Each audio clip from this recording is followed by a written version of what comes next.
جالے سے مشکل سے 15-20 کلومیٹر کے ڈسٹینس پر ہوگا.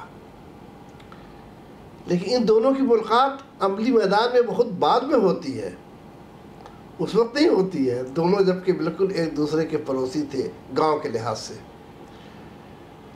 تو ڈاکٹر منظور عالم 1945 میں رانی پور نام کے اس چھوٹے سے گاؤں میں پیدا ہوئے، اور پیدائش سے لے کر کے پروان چڑھے وہ اپنے مشفق والدین کی سرپرستی میں. اور پھر ابتدائی تعلیم گاؤں میں یا گاؤں سے قریب ایک دوسرے گاؤں میں، پھر قریب کے شہر مدھوبنی میں، پھر اس کے بعد وہاں سے پھر وہ علی گڑھ آ گئے. تو گویا 1945 سے 1977 تک جب تک وہ علی گڑھ میں رہے، اس کو ان کی حیات کا پہلا حصہ مانا جانا چاہیے. دوسرا حصہ جو ہے 1977 میں وہ سعودی عرب ملازمت کے لیے چلے گئے، بڑے اعلیٰ عہدے پر فائنینشیل ایڈوائزر ہو گئے سعودی گورنمنٹ میں، اور ان کے بڑے بڑے لوگوں سے تعلقات ہو گئے. اور تو دوسرا حصہ جو ہے 1977 سے لے کر 1986 تک کا ہے. تب 1986 میں وہ بڑا ہی لوکریٹو جاب کو، نوکری کو چھوڑ کر انہوں نے پلان کیا کہ ہندوستان اپنے وطن واپس چلا جائے. ان کا یہ فیصلہ بہت سے لوگوں کے لیے حیرت انگیز تھا کہ ان کا دماغ تو نہیں خراب ہو گیا ہے، اتنی عیش و عشرت کی زندگی گزارنے کے بعد یہ وہاں جا کے کیا کریں گے. پھر 1986 میں وہ اپنے وطن ہندوستان آ گئے، دہلی میں قیام کیا، پورے ملک کا دورہ کر کے لوگوں کو اپنے پلان سے، اپنی سوچ سے آگاہ کیا. اور پھر ایک ادارہ قائم کیا. وہ ادارہ آج ایک تھنک ٹینک کے طور پر ہندوستان ہی نہیں پوری دنیا میں جانا جاتا ہے، اور اس ادارے کا نام انسٹیٹیوٹ آف آبجیکٹو اسٹڈیز یعنی IOS ہے. پھر 1986 سے لے کر وہ تیسرا دور جو ہے وہ ان کا 2024 تک ہے، جب وہ اس کے بانی چیئرمین کے طور پر پورے انسٹیٹیوٹ پر وہ چھائے رہے. اس کی پلاننگ، اس کی پالیسی، اس کا طریقہ کار، افراد سے روابط، سب کو جوڑنا، ماہرین اور دانشوروں کو IOS کا جز لائن فک بنا دینا، یہ سب وہ کرتے رہے 1986 سے لے کر 2024 تک بانی چیئرمین کی حیثیت سے. پھر چوتھا حصہ جو ان کی حیات کا ہے وہ اب شروع ہوتا ہے جب وہ ایک بزرگ یعنی چیف پیٹرن کے طور پر ایک نئی ٹیم بناتے ہیں. ایسا وقت کم ہوتا ہے کہ کوئی بھی بانی اپنی حیات میں اتنی آسانی سے جسمانی معذوری کی بنیاد پر یا کمزوری کی بنیاد پر سرنڈر کر جائے. لیکن ڈاکٹر منظور عالم سستی شہرت والے انسان نہیں ہیں، اس لیے انہوں نے اپنی حیات ہی میں یہ طے کر دیا کہ ایک انسان تو فانی ہے، لیکن کوئی ادارہ ہے جس کو مقصد کے تحت بنایا گیا ہے، اس ادارے کو چلنا ہے. اس لیے اپنے سامنے میں نئی ٹیم بنا دی، اور ایک کشمیر کے ایک ماہر قانون جو لاء کمیشن آف انڈیا کے رکن رہے ہیں پروفیسر افضل وانی صاحب، ان کو انہوں نے اپنی چیئرمین شپ دے دی. یہ بڑی بات میں عموماً دیکھتا ہوں، یہاں پر میں ٹوکنا چاہوں گا آصف صاحب کہ ہندوستان میں جو اس طرح کے ادارے ہیں، تو ابھی یہ ٹرینڈ چل رہا ہے کہ جس نے ادارے کو قائم کیا، بلکہ جس نے کسی ادارے کو قائم نہیں بھی کیا وہ اس ادارے کا ذمہ دار بنتا ہے، تو اپنے بعد جو کی پوسٹ ہے وہ اپنی اولاد میں سے کسی کو دیتا ہے۔ ڈاکٹر صاحب کے پاس بھی 5 بیٹے ہیں، قابل ہیں، تو انہوں نے اپنے بیٹے کو چیئرمین بنانے کے بجائے کسی اور کو چیئرمین بنایا۔ ہاں، انہوں نے اس میں اس بات کو دیکھا کہ باصلاحیت افراد کو سامنے لائیں، اور انہوں نے اپنے IAS کے ذریعے جو پورے ملک کے باصلاحیت افراد کو جو جوڑا تھا، ان میں کئی اہم شخصیات تو ایسی رہیں جو اس 38 سال کی ایج کے درمیان میں وہ اللہ کو پیاری ہو گئیں۔ اب جو لوگ اویلیبل تھے ان میں ہی واز دا بیسٹ پرسن۔ ان کو انہوں نے چیئرمین کی حیثیت سے لیا، اور پھر انہوں نے 2 اشخاص کو وائس چیئرمین بنایا۔ ایک ڈاکٹر M عرشی خان ہیں جی، جو کہ علی گڑھ مسلم یونیورسٹی میں بڑے دانشور ہیں، اور پروفیسر ہیں، بڑی اور ایکسکلوژن پر یعنی عدم شمولیت پر ان کی شاید واحد کتاب ہے جو IAS نے چھاپی ہے۔ بڑی ضخیم کتاب ہے، میں سمجھتا ہوں وہ ماسٹر پیس ہے۔ اگر اس کا ٹھیک سے انٹروڈکشن ہو تو شاید پوری دنیا میں مشہور ہو سکتی ہے وہ کتاب۔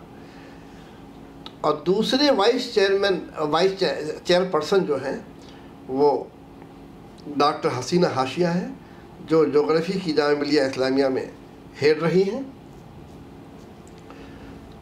ان کے علاوہ سیکریٹری جنرل کے لیے انہوں نے اپنے صاحبزادے پر ان کی نگاہ پڑی، اور ان کو ایسا لگا کہ وہ دلچسپی لیتے رہے ہیں اس بیچ میں، تو بہت سی چیزوں سے واقف ہو گئے ہیں۔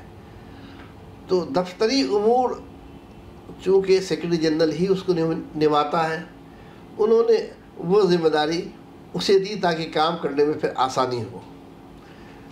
تو میں سمجھتا ہوں کہ پھر ان کے پاس 10-12 ممبران کی ایک گورننگ کونسل ہے، پھر ایک آپ کو 50 سے زیادہ افراد کی ایک جنرل باڈی ہے۔ تو IAS کے مستقبل کو انہوں نے ایک ریکنسٹیٹیوٹ کر کے، تشکیل نو کر کے اس کے آفس بیئرز کی ٹیم کو اسے استحکام دے دیا۔ اور پھر ہو آفٹر منظور عالم والا وہ سوال نہیں رہا، نہیں تو بہت سے ذہنوں میں یہ سوال تھا ہو آفٹر منظور عالم، بالکل، اور انہوں نے اس کو یہیں آپ کو یہ کر دیا۔ لیکن جو میں کہہ رہا تھا کہ چوتھا حصہ جو ہے وہ بڑا اہم ہے۔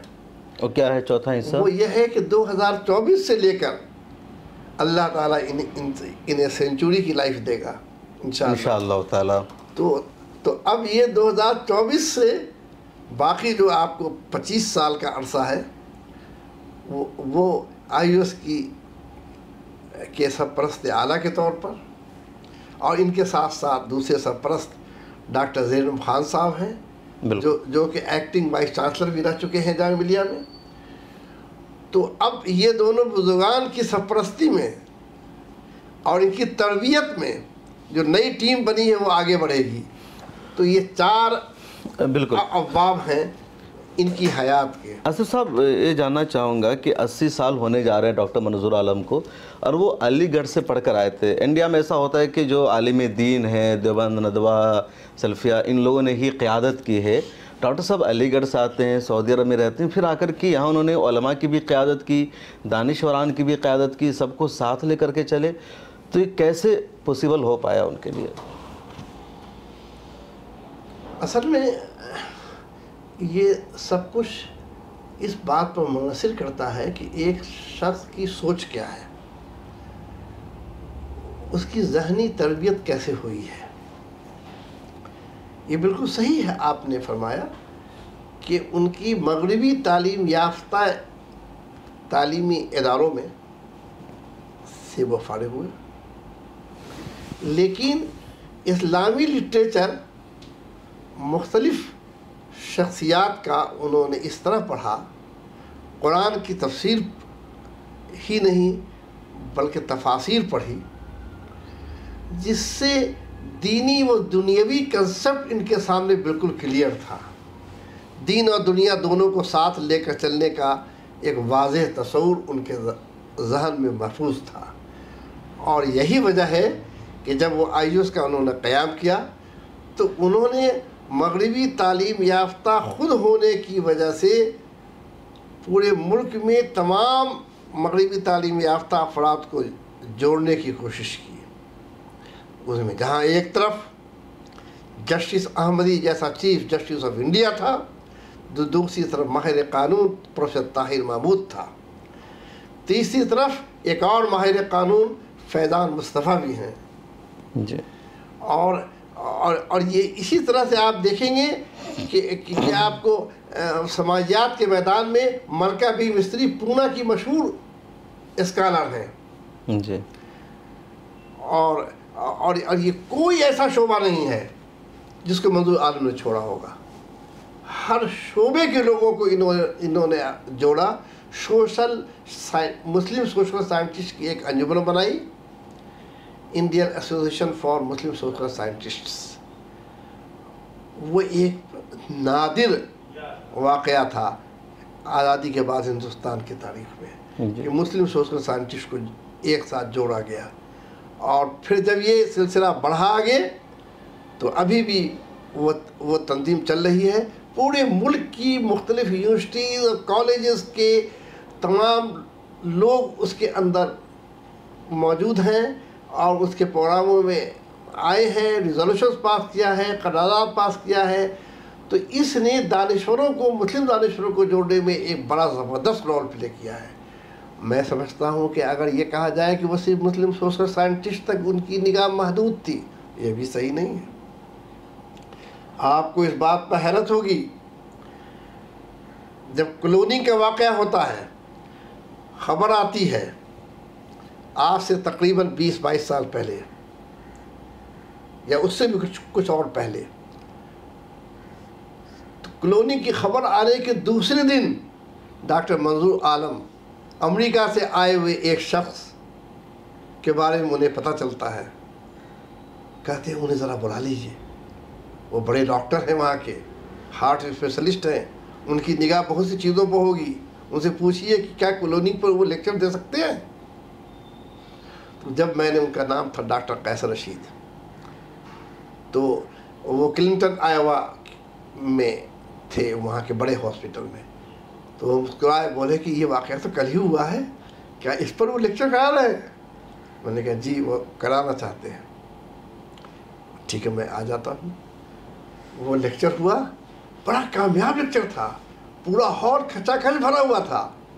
اب غور کیجئے، کلوننگ جیسے سبجیکٹ پر جو سائنس کا سبجیکٹ ہے، اسی طرح سے ابھی حال میں آرٹیفیشیل انٹیلیجنس پر ایک پروگرام آئیوس نے کیا. یہ وہی آرٹیفیشیل انٹیلیجنس کا پروگرام ہے جس پر کل ہی اعلان ہوا ہے کہ اس بار سائنس یعنی فزکس کا جو ایوارڈ دیا جا رہا ہے وہ آرٹیفیشیل انٹیلیجنس کے فاؤنڈر کو دیا جا رہا ہے. یعنی اس اعلان کے تقریباً ایک ہفتہ پہلے آئیوس نے یہ پروگرام کر لیا. جی. اسی طرح ڈاکٹر حسینہ حاشیہ جو کہ وائس چیئر پرسن ہیں، انہوں نے اس کتاب کی تیاری کے وقت مجھے بتایا کہ بیجنگ اعلانیہ جو ہے جی عورتوں کی امپاورمنٹ کے لیے، اس کے اعلان سے قبل انہی خطوط پر عورتوں کی امپاورمنٹ کے لیے آئیوس سے اعلان کر دیا تھا. بالکل. تو اس سے اندازہ ہوتا ہے کہ چاہے خواتین کا معاملہ ہو، بچوں کا معاملہ ہو، چاہے طلبہ کے جو وہ طلبہ جو یہ اس ضرورت مند ہیں، آگے کی پڑھائی نہیں پڑھ سکتے ہیں، ان کے اسکالرشپ کا معاملہ ہو، یا پھر آپ کو زندگی کے ہر شعبے کی بات ہو، اس میں سائنس بھی شامل ہے جس کی میں نے مثال پیش کیا. تو ہر جگہ ڈاکٹر منظور عالم صاحب نے آپ کو آئیوس کو آگے بڑھایا ہے. ڈاکٹر منظور عالم صاحب کی کچھ اہم خوبیاں کیا ہے جس کو آپ دیکھتے ہوں؟ اپنی کتاب بھی لکھا ہے، اس میں کن چیزوں کا آپ نے خاص طور پر تذکرہ کیا ہے؟ جیسا کہ میں نے شروع میں کہا، ڈاکٹر منظور عالم ایک ایسے شخص کا نام نہیں ہے جو دوسرے بہت سے لوگوں کی طرح کوئی تنظیم قائم کر دے. ایسے شخص کا نام نہیں ہے جو ایک ادارہ قائم کر دے. بہت سے لوگوں نے قائم کیا ہے. جب 1986 میں جب ہندوستان واپس لوٹنے کا اور یہاں اس کو میدان کار بنانے کا، کرم بھومی بنانے کا انہوں نے فیصلہ کیا، تو اس وقت ہندوستان میں متعدد تنظیمیں تھیں. ہر مکتب فکر کی تنظیم تھی، کیا شیعہ، کیا سنی، کیا بریلوی، کیا دیوبندی، کیا اہل حدیث، کیا جماعت اسلامی، کیا جمعیت. کوئی ایسا ایریا نہیں تھا تنظیموں میں جو نہیں تھی، اور سب بڑے بڑے کام کر رہی تھی، مذہبی بیداری لا رہی تھی، مسلمانوں کی مذہبی طور پر، دینی طور پر رہنمائی فرما رہی تھی، تعلیمی کام بھی کر رہی تھی. ان کے مدارس بھی تھے. بعض جیسے جماعت اسلامی کے کچھ مغربی تعلیم یافتہ تعلیمی ادارے کیرل دوسری جگہ بھی تھے، ان کے ہاسپٹلس بھی تھے. کچھ اور تنظیموں کے ساتھ بھی ایسا ہی معاملہ تھا. لیکن ڈاکٹر منظور عالم نے یہ سوچ کر یہاں کا پلان نہیں بنایا وطن آنے کا کہ وہاں جا کر کے ہم کوئی تنظیم بنا لیں گے، ایک اور تنظیم کو اضافہ کر دیں گے، ایک اور ادارہ بنا لیں گے. ان کے ذہن میں یہ نقش کار تھا. ان تمام تنظیموں کے باوجود بھی وفاق دو ہے. ایک آل انڈیا مسلم پسلو بورڈ ہے، دوسرا آل انڈیا مسلم مجلس مشاورت بھی ہے. لیکن جو چیز وہاں نہیں ہے مسلمانوں میں، جبکہ عمومی طور پر ہندوستان میں تھنک ٹینکس 3-4 درجن پائے جاتے تھے، جی، لیکن مسلمانوں میں کوئی تھنک ٹینک نہیں تھا. تھنک ٹینک کا مطلب ہے وہ رجحان سازی کرے، پالیسی سازی کرے، رائے سازی کرے،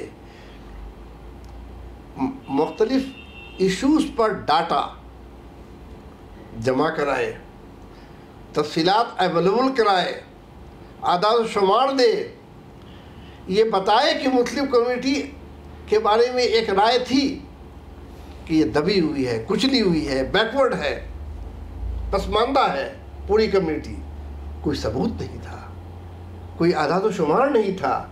تو 1986 کے بعد آئی ایس نے جو کام کیا ہے، اس کام کی بنیاد پر آج یہ بات ثابت ہو چکی، مختلف چاہے رنگا مشرا کمیشن ہو، سچر کمیٹی ہو، یا دوسری اور کمیٹیاں ہوں، دوسرے تحقیقی ادارے ہوں، یہ سب ایکسیپٹ کرتے ہیں کہ آج ہمارے پاس اگر اویلیبل ڈاٹا ہے تو آئی ایس کا ڈاٹا ہے. اور وہ تو کہتے تھے جسٹس سچر آجہانی کہ 30% جو ہم نے استعمال کیا ہے ڈاٹا وہ آئی ایس سے. یہ بڑا اچیومنٹ ہے آئی ایس کا. اور دوسری چیز یہ کہ اتنا ہی نہیں تھا، آئی ایس نے مائنورٹی کے سلسلے میں، مسلمانوں کے سلسلے میں جو جس ضرورت کا احساس دلایا، آپ کو یہ سن کر حیرت ہوگی کہ جب پہلے وزیر اقلیت بنائے گئے اے آر انتولے، جی، اے آر انتولے نے مجھ سے ایک انٹرویو کے دوران کہا کہ اس میں ڈاکٹر منظور عالم کا بڑا رول ہے مائنورٹی افیئرس منسٹری کریٹ کرنے میں. پھر اسی طرح سے یہ 2004 میں جب وہ پاور میں آئے ہیں تو 1 سال کے بعد آپ کو یہ منسٹری کریٹ ہوئی اور پہلے وزیر وہ بنائے گئے. پھر جب میں انٹرویو لینے گیا تو انہوں نے کہا کیا منظور صاحب سے ملاقات ہو سکتی ہے؟ تو منظور صاحب کو میں نے وہیں سے فون کیا. تو پھر منظور صاحب ان سے آئے ملنے کے لیے، بہت خوش ہوئے وہ. اس سے اندازہ ہوا کہ ٹاپ لیڈرشپ میں کانگریس کے یہ بات موجود تھی، اثر و رسوخ تھا کہ نہیں اثر و رسوخ کی بات نہیں ہو رہی ہے، اثر و رسوخ کے لحاظ سے کچھ بھی نہیں تھے. اپنے ڈاٹا کی بنیاد پر ان کی بات مانی جاتی تھی. انہوں نے منوا دیا تھا کہ 20 کروڑ کے برابر کی جو آبادی ہے کم و بیش، وہ ڈیزرو کرتی ہے کہ ان کے مسائل کو ڈیل کرنے کے لیے ایک الگ سے وزارت ہونی چاہیے. اسی طرح سے national commission for minority education institutions NCMEI، اقلیتی تعلیمی اداروں کا ایک الگ سے نیشنل کمیشن ہونا چاہیے، جس کے جسٹس اعجاز سہیل صدیقی جس کے فرسٹ چیئرمین بنے. بڑا کام کیا. اس کے سلسلے میں میری اس بایوگرافی میں جو ڈاکٹر صاحب پر ہے اس میں تفصیل ہے. اس کی advocate on record supreme court کے جو تھے مشتاق احمد صاحب مرحوم، جو کورونا میں جن کا انتقال ہو گیا، انہوں نے یہ انکشاف کیا کہ ڈاکٹر منظور عالم صاحب کو جو توجہ دلائی گئی کہ بھائی بلرات پوری نام کے ایک کشمیر کے لیڈر ہیں، ان کا ایک مضمون آیا ہے کہ مسلمان اپنے اقلیتی تعلیمی اداروں کے تعلق سے کوئی کمیشن بنانے کی بات کیوں نہیں کرتا ہے، مطالبہ کیوں نہیں کرتا ہے. تو ڈاکٹر صاحب نے کہا کہ تم فوراً ایک نقشہ کار بناؤ، اور پھر وہ سونیا گاندھی کو دیا گیا، اور سونیا گاندھی نے اس کو منموہن سنگھ جب پرائم منسٹر بنے، ان کی گورنمنٹ بنی، تو NCMEI کو قائم کر دیا گیا. اس کا بھی سہرا انہی کے سر ہے جو اس بایوگرافی میں موجود ہے. اسی طرح سے کچھ اور چیزیں بھی آپ کو دیکھنے کو ملے گی. کنڈو رپورٹ جو آئی ہے، کنڈو کمیٹی بنی تھی جو کہ 70 کمیٹی میں جو چیزیں آئی تھی اس کو ایوولوشن کے لیے تھی. ڈاکٹر صاحب کو تو اس کمیٹی میں کی گورننگ کونسل میں شامل کر لیا گیا کہ بھائی ڈاکٹر صاحب کو یہ سب کیا جا رہا ہے، اس کے بغیر نہیں ہوگا. ان تمام معلومات کی بنیاد پر یہ کہا جا سکتا ہے کہ ڈاکٹر صاحب صرف ایک ادارے کے بانی نہیں ہیں، ایک انسٹیٹیوٹ کے بنانے والے نہیں ہیں، اس کے فاؤنڈر نہیں ہیں، اب اس کے صرف وہ سرپرست نہیں ہیں، بلکہ انہوں نے اپنے زمانے میں رجحان سازی کا کام کیا. بالکل. انہوں نے پالیسی سازی کا کام کیا، انہوں نے رائے سازی کا کام کیا، اور آج اس کے اثرات اگر پائے جاتے ہیں معاشرے پر، زمانے پر، تو یہ بات کہی جا سکتی ہے کہ وہ ڈاکٹر صاحب کی شخصیت نے جن ایشوز کا انتخاب کیا وہ کام نہیں ہو رہا تھا، اس کام کو انہوں نے کیا. اور وہ کام کی منزل جو ہے، جو آخری بات میں کہہ رہا ہوں آپ کے اس سوال کے جواب میں، اس کی منزل جو ہے امپاورمنٹ ہے، وہ انکلوژن ہے، شمولیت ہے. تو یعنی مسلم کمیونٹی جو موسٹ ڈس امپاورڈ تھی، وہ امپاور، جو ایکسکلوڈیڈ تھی، اسے امپاورمنٹ کی طرف کی راہ پر لا کے انہوں نے ڈال دیا ہے. میں سمجھتا ہوں یہ ان کا بہت بڑا کارنامہ ہے، اور اب یہ سفر ان کا چل رہا ہے، اور ہمیں امید ہے کہ جو ان کے ساتھ ان کی پوری ٹیم ہے ابھی، وہ اس سفر میں توقع ہے کہ آگے بڑھے گی. ظاہر سی بات ہے کہ ایک بڑی شخصیت ہوتی ہے تو اس کے بعد کمی تو ہو جاتی ہے. میں چھوٹی سی مثال دے کر کے اگر آپ اجازت دیں تو یہ مثال یہاں پر بہت ہی موقع محل کے لحاظ سے مناسب ہوگی.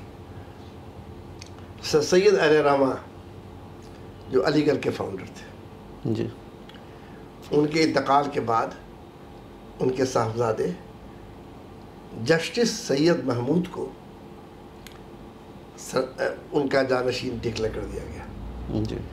لوگ کہتے تھے کہ وہ سر سید سے زیادہ ذہین ہے، باصلاحیت ہے، چیف جسٹس رہ چکے ہیں. لیکن تھوڑے ہی دن میں پتہ چلا کہ وہ اس کا حق ادا نہیں کر پا رہے ہیں. اسی طرح سے سید حامد جنہوں نے تعلیم آباد قائم کیا ہمدرد نگر میں، ان کی بیٹا سمر حامد لندن سے آئے. کہا گیا کہ سید حامد سے بھی زیادہ باصلاحیت ہے، وہاں کے پڑھے ہوئے ہیں، لیکن وہ اس کو نہیں چلا سکے.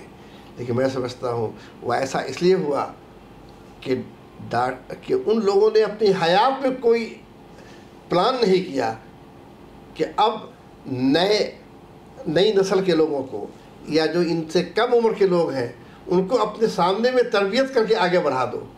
تو ڈاکٹر صاحب نے یہ کام کیا ہے. اب اس میں وہ کتنا کامیاب ہو پائیں گے یہ تو آنے والا وقت بتائے گا. اچھا آصف صاحب، ڈاکٹر منظور عالم صاحب کے ساتھ آپ رہے بھی ہیں. آپ میں جیسے جانتا ہوں 30 سال آپ کی رفاقت کا دور بھی ہے ان سب کے ساتھ ساتھ. تو کوئی اہم بات جو رہ گئی ہو، آپ نے کتاب میں نہیں لکھا ہو، یا آپ کا دل کر رہا ہو کہ ہم کہیں منظور عالم کے بارے میں؟ ڈاکٹر منظور عالم کے بارے میں ایک بات کہہ سکتا ہوں کہ اس وقت جسمانی طور پر وہ کافی مجبور محض ہوتے جا رہے ہیں، ہفتے میں 2 بار ڈائلیسس لیتے ہیں، کمزوری بڑھتی جا رہی ہے، ڈائٹ پر بھی اثرات پڑ رہے ہیں، لیکن جس چیز پر اثر نہیں پڑا ہے، جی، جو سب سے خاص بات ہے، ان کے عزائم ہے، ان کا حوصلہ ہے، ان کی ہمت ہے، ان کی پلاننگ ہے۔ وہ اس وقت بھی کوئی ان کے پاس جاتا ہے تو وہ اپنی بیماری کے بارے میں نہیں بات کر کے ان سب باتوں کے بارے میں بات کرتے ہیں کہ انہوں نے جن مقاصد کو آگے بڑھایا ہے، یعنی وہ ڈیڈیکیٹڈ ہیں، ڈیووٹڈ ہیں، انہوں نے جس چیز کو اپنا کاز بنایا اس میں وہ آگے بڑھ رہے ہیں۔ میں سمجھتا ہوں کہ ڈاکٹر منظور عالم صاحب سے کسی کو اختلاف ہو سکتا ہے، لیکن ان کے خیالات سے، ان کے اپروچ سے، لیکن اس سے کسی کو انکار نہیں ہو سکتا ہے کہ ڈاکٹر صاحب نے تھنک ٹینک کے ذریعے مختلف اداروں کو جو جنم دیا، جس میں سب سے قابل ذکر ادارہ جو ہے وہ ایفا یعنی اسلامک فقہ اکیڈمی ہے۔ جی، 1,500 سال سے جو اجتہاد کا دروازہ بند تھا، قاضی مجاہد اسلام قاسمی صاحب کی رہنمائی میں انہوں نے اس ادارے کو قائم کرا کہ اجتہاد کا دروازہ کھلوا دیا۔ تو یہ ایفا ڈاکٹر منظور عالم صاحب کا آئیڈیا تھا؟ جی، بلکہ ایفا ڈاکٹر منظور عالم کے آئیوس میں برسوں چلا ہے۔ نہیں، لیکن کہا تو یہ تھا کہ اس کے بانی سیدھے قاضی مجاہد الاسلام صاحب رحمۃ اللہ علیہ ہیں۔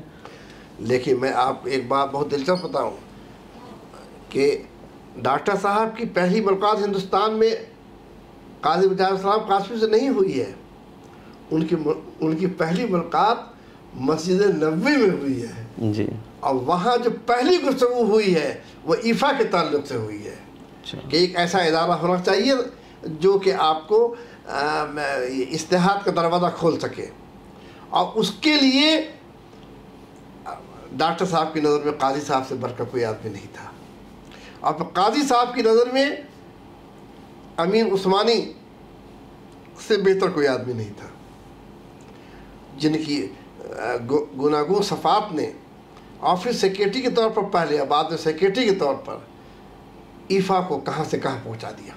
اور میں سمجھتا ہوں کہ آج فقہی فیصلوں پر مبنی جو کتابیں سامنے آئی ہیں ایفا سے پبلشڈ، وہی بتاتی ہے دنیا میں اور جگہ بھلے اس کا دروازہ اتنا نہیں کھل پایا ہے، جی، لیکن ہندوستان کی اس ایفا نے ثابت کر دیا ہے، جس میں ہر مکاتب فکر کے علماء موجود ہیں، مفتیان موجود ہیں، فقہ موجود ہیں، اور جنہوں نے آپ کو ایسے نازک مسئلوں پر، ایڈس کے وقت میں بیوی کیا کرے، جی، کیا شوہر کو چھوڑ دے، اگر چھوڑ دے گی تو کیا وہ ظالم نہیں کہلائے گی، ایسے ایشوز پر جو وقت کا تقاضا تھا، جو اسلام کو لوگ کہتے تھے کہ یہ دقیانوسی ہے، وقت کے ساتھ ساتھ نہیں چل سکتا ہے، آؤٹ آف ڈیٹ ہے، اس کو ڈاکٹر صاحب کی ایفا کو بنوانے کے قاضی صاحب کے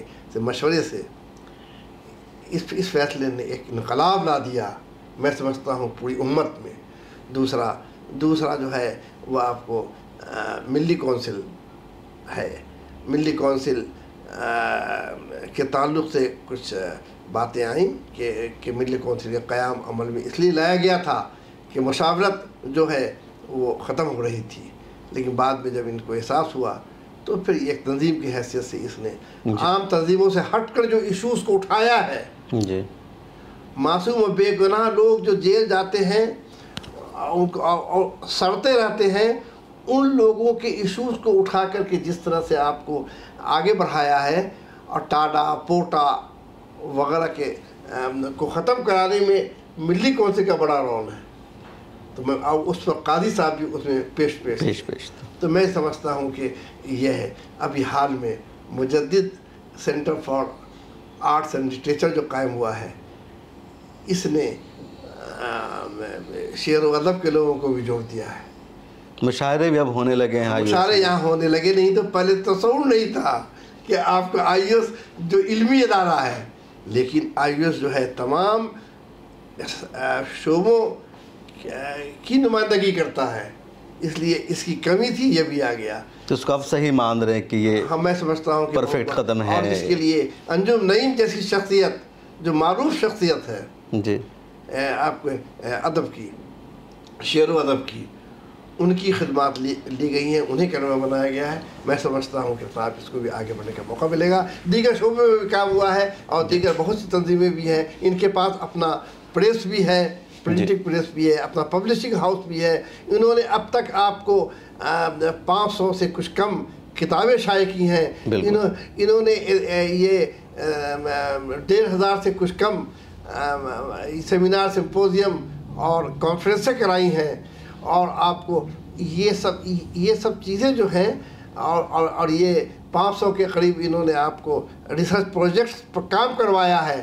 یہ سب رجحان سازی، رائے سازی اور پالیسی سازی ہی کا حصہ ہے. اور میں سمجھتا ہوں کہ ڈاکٹر صاحب اپنے ان کاموں کے لیے ہمیشہ یاد کیے جائیں گے اور اللہ تعالیٰ انہیں سینچورین بنائے.